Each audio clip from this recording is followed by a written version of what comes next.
Depuis 3 mois, les manifestations rassemblent plus d'1 million de personnes, par moins 20 degrés. Ce jour-là, un accord est signé entre les Européens et le président Yanukovych qui prévoit des élections anticipées pour terminer la crise dans l'ordre et la légalité.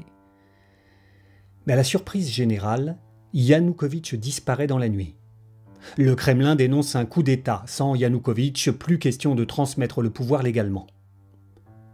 Sauf que Yanukovych se cache en Russie.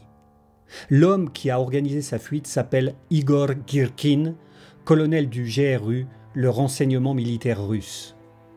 Il a débuté sa riche carrière 20 ans plus tôt dans les combats qui ont créé la Transnistrie, enclave russe entre Ukraine et Moldavie. Après avoir planqué Yanukovych en Russie, Girkin passe en Crimée, où l'armée russe a des bases permanentes.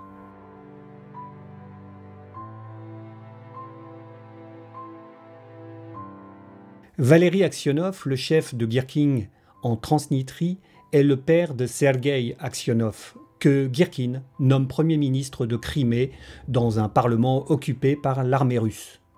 Quand bien même le parti d'Aksionov prônant le rattachement de la Crimée à la Russie n'avait atteint que 4% des voix aux dernières élections. Entre la Transnistrie et l'Ukraine, Girkin, alias Strelkov, tir précis en russe, avait combattu avec les Serbes de Bosnie, puis à Grozny. Avec Alexandre Borodaï, faux journaliste, il s'était introduit au QG tchétchène, permettant l'arrestation de 500 djihadistes. La mascarade, maskirovka en russe, qui mène l'ennemi dans un guet-apens, est pratiquée par toutes les armées du monde, mais en Russie, c'est un art de vivre, ou plutôt de combattre. C'est en effet une double maskirovka qui permit à Dimitri Donskoy de s'émanciper des Mongols à la bataille de Kulikova, fondatrice de la nation russe. Le problème, c'est que certaines maskirovkas sont parfois inavouables. Alexandre Muzishko, alias Sashko Billy, est né au Goulag de parents ukrainiens déportés. Il se présente aux Tchétchènes comme un Ukrainien impatient de se venger des Russes et très vite se forge une réputation de férocité insoutenable. Il collectionne les oreilles de jeunes prisonniers russes et organise une embuscade dans laquelle tombe une vingtaine de Spetsnaz, torturés avant leur exécution. Il est admis au grand quartier général tchétchène. Aussitôt encerclé par les forces russes, il est l'un des rares à pouvoir s'extraire de la nasse. Quant à Girkin, son autobiographie a fait de lui un véritable héros national. Il est recruté par Malofeyev, le milliardaire qui sponsorise les basses œuvres du Kremlin. Il finance des milices paramilitaires et des clubs de supporters russophones très violents dans l'est de l'Ukraine. Peu avant le Maïdan, Girkin est envoyé à Kiev pour superviser la sécurité d'une exposition culturelle. Le hasard faisant bien les choses, Sashko Billy vient de cofonder Pravi Sektor, une organisation d'extrême droite qui va faire monter la violence sur le Maïdan, en s'opposant violemment au Berkut du gouvernement, tandis que l'immense majorité des manifestants organisent pacifiquement des happenings artistiques devant la police. Une semaine après le référendum de Crimée, Sashko Billy se suicide lors de son arrestation par la police ukrainienne.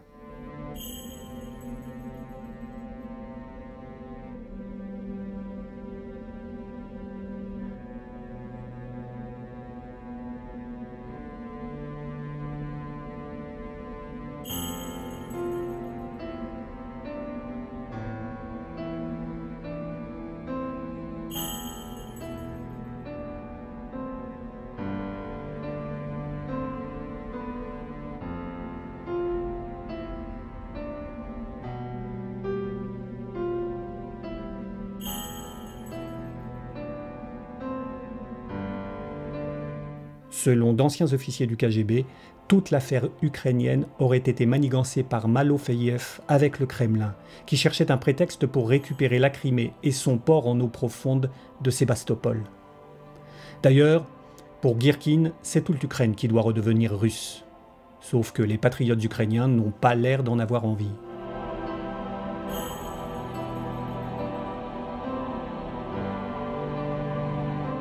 Après avoir supervisé le bourrage des urnes en Crimée, Girkin repasse au Donbass organiser la sécession. Borodai, russe né à Moscou comme Girkin, devient Premier ministre à Donetsk, tandis que Girkin est nommé ministre de la guerre à Louhansk. Mais les 2 tiers du Donbass et surtout la route de Crimée demeurent ukrainiens. C'est un échec. La guerre qui s'installe fait plus de 10 000 morts côté ukrainien et davantage encore côté russe, où les pertes ne sont même pas comptabilisées puisque la Russie, officiellement, n'intervient pas. On peut y ajouter les 300 victimes du vol Malaysia abattu par un missile russe selon l'enquête internationale. Le chef de Girkin au GRU, Oleg Ivanikov, un ancien des guerres d'Ossétie, annonçait au téléphone 3 jours avant qu'ils allaient pouvoir abattre les appareils ukrainiens grâce à leur nouveau système Buk. Et juste après la catastrophe, Girkin aurait posté un bulletin de victoire sur Vkontakte, le Facebook russe, annonçant la mort d'un gros oiseau ukrainien.